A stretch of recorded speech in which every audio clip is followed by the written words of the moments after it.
Halo, senang sekali saya Yasmin Arif dan Bung Rocky Gerung bisa kembali menjumpai Anda semua.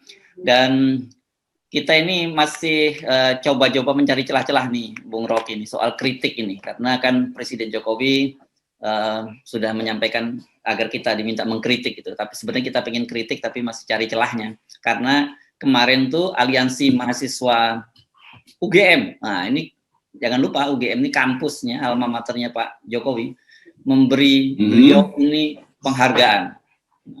Penghargaan yang menarik itu sebagai juara ketidaksesuaian antara ucapan dan perbuatan. ini bagian dari kritik mahasiswa juga. Wah, saya mau usulkan pada teman saya, Jaya Suprana, untuk masukin Museum Rekor Indonesia. Karena ini bukan sekedar meme di dalam bentuk abstrak, tapi satu temuan yang radikal dari para mahasiswa. Karena mahasiswa mungkin dia capek nggak bisa demo, ntar dihadang lagi sebagai menimbulkan kerumunan. Jadi dia dapat ide lain, yaitu lakukan protes, lakukan kritik melalui pemberian award itu. Ini award yang akan dicatat oleh sejarah karena betul-betul datang dengan maksud yang sangat mulia gitu. Lain kalau awardnya dikasih oleh Universitas Indonesia atau Universitas Diponegoro, ini langsung dari kampus presiden. Jadi komunitas akademis betul-betul mungkin rapatnya siang malam 1 minggu untuk memutuskan apa yang bagus buat jadi legacy dari Presiden Jokowi yang adalah alumnus UGM. Maka diambil kesimpulan, beri beliau penghargaan tentang inconsistency. Jadi kita ingin supaya penghargaan ini dilembagakan. Jadi siapapun nanti yang inkonsisten akan dapat award yang sama. Jadi saya terima kasih betul teman-teman mahasiswa yang mampu untuk menghasilkan lembaga baru, namanya Lembaga Pemeringkat Inkonsistensi. Kalau dibuatin bahasa Betawinya, ini namanya Lembaga Pemeringkat Kebohongan. Nah, itu sebetulnya kan. Tapi karena mahasiswa, dia bagus konsepnya, dia ambil kesimpulan secara akademis, itu inkonsistensi itu. Jadi selamat sekali lagi, dan mudah-mudahan pers merayakan ini sebagai upaya otentik dari para kaum terpelajar untuk memenuhi permintaan khusus dari Presiden Jokowi, yaitu beri kami kritik. Jadi kritik pertama diberikan oleh komunitas UGM, tempat Pak Presiden dulu belajar. Nah, terimalah itu sebagai hadiah terbaik untuk mengingatkan kita bahwa inkonsistensi itu juga berguna, yaitu sebagai bahan untuk mengevaluasi kebijakan publik. Jadi jangan anggap itu main-main atau all-all, enggak, ini serius karena mesti ada ukuran tentang inkonsistensi. Itu kira-kira FNN. Jadi ini kan kira-kira kan Anda lama di LBH ya, di LBHI kan ada pernah di situ award juga yang disebut Yap Tian Hin Award gitu. Maksud Anda mau seperti jadi ditradisikan seperti itu kira-kira ya? Ya, dulu saya juri Yap Tian Hin Award bertahun-tahun untuk mengingat seorang legal lawyer yang sangat sederhana, Pak Yap Tian Hin, seorang etnis Tionghoa. Oh ya, ini lagi tahun baru Cina ya, saya ucapin dulu selamat Gong Xi Fa Cai, selamat tahun baru Cina, Imlek, macam-macam, sebagai tanda persahabatan bahwa kita ingin agar supaya ada keakraban di dalam kehidupan bernegara tuh. Nah, balik lagi pada tadi tuh, Yap Tian Hin dikenal sebagai lawyer pro bono tuh, yang nggak mau dibayar karena dia hanya ingin membela hak asasi manusia. Jadi kalau sekarang Pak Yap Tian Hin masih hidup, pasti kalau ada yang melaporkan orang semacam Novel Baswedan misalnya, itu yang di depan pasti adalah Pak Yap Tian Hin. Dia beretnis Cina, non-Muslim, tetapi bagi dia kemanusiaan itu, demokrasi, kesetaraan manusia, hak asasi manusia, itu yang harus ditegakkan, dibela. Jadi kita mengingat Pak Yap Tian Hin sambil mengingat tokoh-tokoh baru yang mengikuti jejak Pak Yap Tian Hin. Ada Haris Asrar dengan segala macam pengetahuan dia tentang lika-liku hak asasi manusia, berupaya untuk membela petani yang digusur di Sumbawa, mereka yang ditinggalkan oleh lawyer-lawyer di Papua. Haris Azhar datang. Karena itu saya sementara ini juga berpikir agar supaya pikiran-pikiran semacam itu kita kumpulkan untuk bikin lembaga pemeringkat hak asasi manusia secara eksternal. Karena Komnas HAM udah nggak dianggap. Jadi Haris, ada di Jogja ada pusat studi anti korupsi masih berlangsung. Jangan lupa subscribe juga teman kita Ngeham, kalau nggak salah Ngeham Tam dari Haris Azhar itu satu akun yang juga lucu-lucu ngeri. Ngeri-ngeri sedap. Oke. Nah, baik, ini kan tadi ada menyinggung soal Novel Baswedan. Ada kaitannya dengan kasus ini. Ternyata ini sekarang netizen sedang marah kalau saya baca komentar-komentarnya di media karena Novel Baswedan tiba-tiba saja dilaporkan oleh ormas pemuda dan pelajar mitra Kamtibmas gitu namanya gitu, yang dilaporkan ke polisi karena dia dianggap memprovokasi dan menyebarkan kebencian terhadap polisi. Ini komentar dia ini berkaitan dengan soal kematian Ustadz Maher di tahanan polisi. Komentarnya sebenarnya biasa saja, dia menyatakan kenapa mesti dipaksakan gitu, kalau ada orang sakit tetap ditahan. Nah ini dilaporkan polisi dan ada komentar dari Humas Polri bahwa ini akan diproses gitu. Ini menjadi sangat menarik kalau memang betul-betul polisi memproses laporan ini. Iya, kalau diproses artinya polisi polisi justru yang mengabaikan permintaan presiden. Jadi polisi nggak peduli mau presiden ngomong apapun, pokoknya gue mau tangkep aja. Jadi terlihat polisi sebagai aparat dan ada di bawah presiden, dia nggak baca headline presiden, yaitu silahkan kritik kami itu. Bahkan Novel nggak kasih kritik, dia cuma memberi peringatan karena masyarakat menduga ada hal yang kurang etis, orang sakit ditahan itu kan. Kan itu pikiran netizen udah berhari-hari. Lalu Novel rumuskan itu dalam bentuk satu kalimat kecil tuh. Jadi Novel bukan karena dia lakukan kritik atau penghinaan, justru setelah semua orang ribut, Novel masuk di dalam keributan yang sama. Tapi itu bukan keributan sebetulnya, itu suara hati. Jadi bagaimana mungkin setiap kali orang mengucapkan kejujuran dari suara hatinya, itu langsung dinyatakan sebagai akan diproses tuh. Kalau begitu bikin aja semacam prinsip keadilan, diproses aja seluruh seluruh orang yang ngomong tentang Ustadz Maher itu.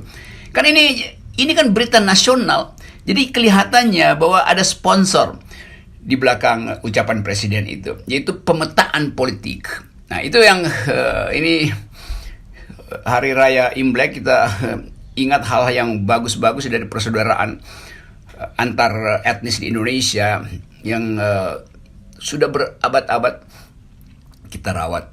Nah, di samping soal tahun baru Cina juga dulu ada, dia sebut tahun baru Cina dari waktu saya kecil juga, tahun baru Cina loh, mau tahun baruan ya gitu. Tapi juga kita ingat satu peristiwa di negeri Tiongkok ketika awal revolusi kebudayaan itu. Mao Zedong mengungkapkan satu prinsip yang dia sebut, biarkan 1000 kembang bertumbuh itu, biarkan 1000 kembang mekar. Lalu orang merasa, wah, Mao Zedong sedang memproduksi, mengaktifkan demokrasi itu. Ternyata yang dimaksud oleh Mao Zedong adalah silahkan semua orang berpikir berbeda itu, karena itu dia perlukan untuk pemetaan politik. Setelah itu dia pangkas semua kembang itu tuh. Dan itu yang awal dari ujung dari kekerasan politik di Cina, dan jutaan orang yang ditangkap dan ratusan ribu orang yang dimusnahkan itu karena berbeda politik dengan Mao Zedong. Padahal Mao Zedong yang bilang silahkan 1000 kembang bertumbuh, silahkan 1000 kembang mekar tuh. Hal yang sama sekarang kita lihat hari ini tuh, silahkan kritik kami. Dan ini adalah pemetaan politik. Kalau yang kritik ada Novel Baswedan, itu artinya potensi mengganggu, maka dilaporkan tuh. Jadi buat apa minta kembang bertumbuh, tapi di depannya udah ada ada gunting untuk memangkas kembang yang sedang bermekar itu tuh. Jadi ini yang saya sebut kemarin paradoks dari ucapan Presiden Jokowi. Karena itu saya selalu mencurigai bahwa ucapan Presiden Jokowi adalah umpan untuk memetakan sisa-sisa oposisi itu. Nah itu yang akan dipangkas itu. Jadi hati-hati FNN, jangan jadi kembang yang siap untuk digunting oleh kekuasaan. Itu artinya kalau kemudian memang polisi menangkap Novel Baswedan, misalnya begitu ya, itu dugaan Anda, hipotesis Anda itu terbukti gitu. Tapi kalau tidak, mungkin itu tadi yang sebut Anda, mungkin Pak Polisi belum baca headline yang disampaikan oleh Pak Presiden. Bisa gitu ya, Bung Rocky? Iya, karena beberapa headline akhirnya dihapus sendiri tuh. Iya. Oke. Betul. Jadi ada ini, saya tadi sengaja googling gitu soal berita penghargaan dari mahasiswa UGM ini. Saya mendapati di Warta Kota ini. Begitu saya buka, kemudian disebutkan bahwa kontennya ini sudah dihapus. Saya tidak tahu apa penyebabnya gitu. Dugaan, karena kalau dari sisi fakta itu betul, karena semua media juga memberitakan itu. Apakah kemudian ini self censorship atau kemudian ada dulu yang kita kenal sebagai budaya telepon gitu, Bung Rocky. Tapi kalau budaya telepon, kenapa yang saya baru ketemu Warta Kota, sementara media-media mainstream lain belum ketemu nih? Ya mungkin itu sebagai sinyal pertama ke Warta Kota supaya yang lain ikuti kebijakan Warta Kota. Hati-hati. Jadi Warta Kota mau kasih sinyal, hati-hati kalian tuh, gue udah ditelepon nih. Jadi macam-macam cara untuk membaca perangai kekuasaan sebetulnya. Dari peristiwa kecil kita tahu bahwa itu adalah umpan. Dari peristiwa besar kita tahu itu adalah perintah itu. Jadi ritme politik kita yang tadinya harmonis diganggu oleh nada palsu, lalu kita anggap itu nada palsu itu bagian dari orkestrasi. Padahal itu nada yang diumpankan itu. Kan kita selalu akhirnya hati-hati, dan yang dilakukan oleh mahasiswa UGM itu betul-betul kecerdasan sekaligus mengingatkan publik bahwa kekuasaan itu berbohong, dan cara dia berbohong itu sekarang dengan mudah kita temukan dalam kasus-kasus yang satu hari berbohong, belum 24 jam berbohong, kasusnya terbongkar. Novel Baswedan dilaporkan polisi. Jadi paradoks ini yang akan menuntun kita di dalam tahun-tahun awal 2021 sampai akhirnya publik mengerti bahwa nggak mungkin kita percaya pada seseorang yang jejak atau rekor digitalnya itu dari tahun pertama memang udah bohong gitu. Jadi orang akan lihat sebetulnya silahkan berupaya untuk mencari kebohongan kami, karena kami anggap dari dulu jujur, bahkan kami jujur dengan SMK bahwa memang itu kami hanya ucapkan itu sebagai upaya untuk pencitraan segala macam. Jadi persaingan politik ke depan itu tidak lagi akan diisi oleh partai penguasa, partai oposisi, tapi oleh meme-meme semacam ini.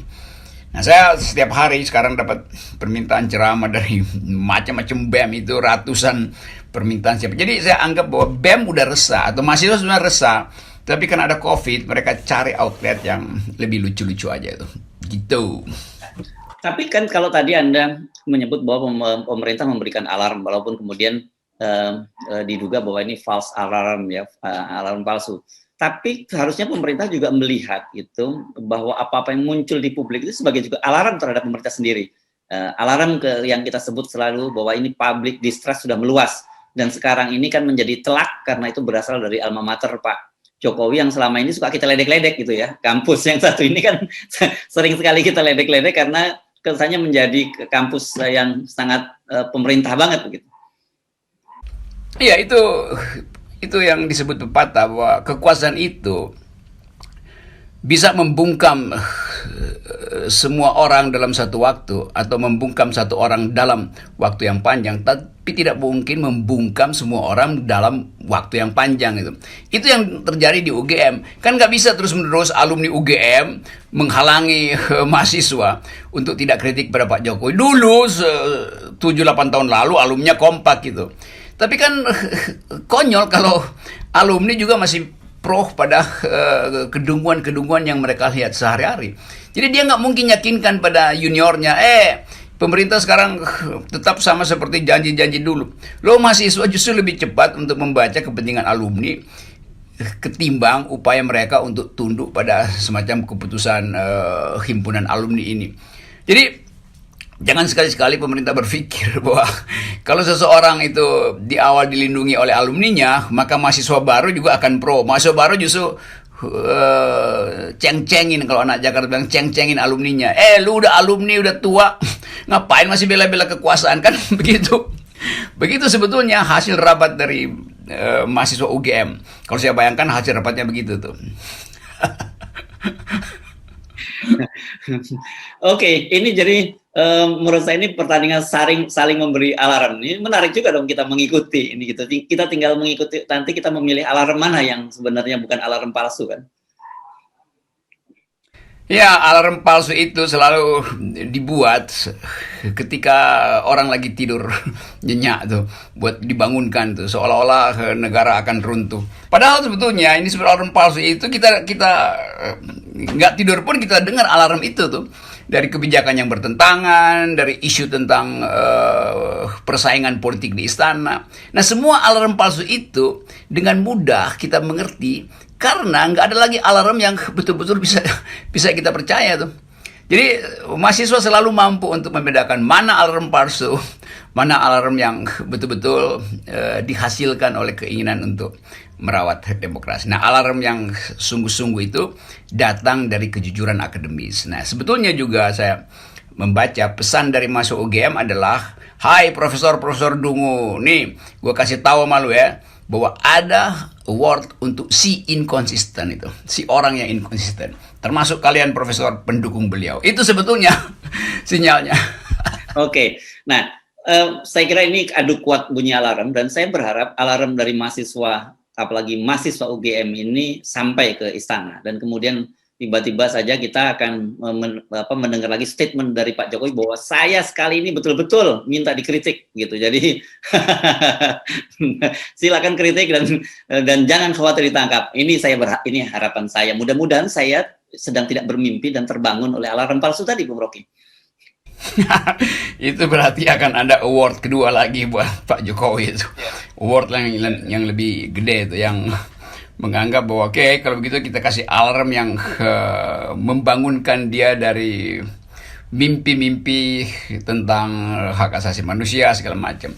Jadi saya sudah sampai pada kesimpulan bahwa temuan unik dari mahasiswa UGM itu adalah tanda bahwa lonceng sejarah sedang dibunyikan itu, dan itu adalah alarm yang akan membangunkan seluruh oposisi. Jadi sekali lagi selamat untuk kecerdikan, bukan kecerdasan loh, kecerdikan dari mahasiswa UGM, yaitu tempat Presiden Jokowi berasal. Gitu kira-kira. Baik, terima kasih Bung Rocky. Baik. Oke. Ya, semoga lonceng makin kencang, karena kita ingin cepat-cepat tiba di hilir, karena kita udah capek di hulu tuh. Oh, ini ada pepatah bilang begitu kan, berakit-rakit ke hulu, berenang-renang ke tepian, berdungu-dungu dahulu, berbadut-badut kemudian. Nah, itu dia. Oke. Ya. Terima kasih, sip. Mantap. Ya.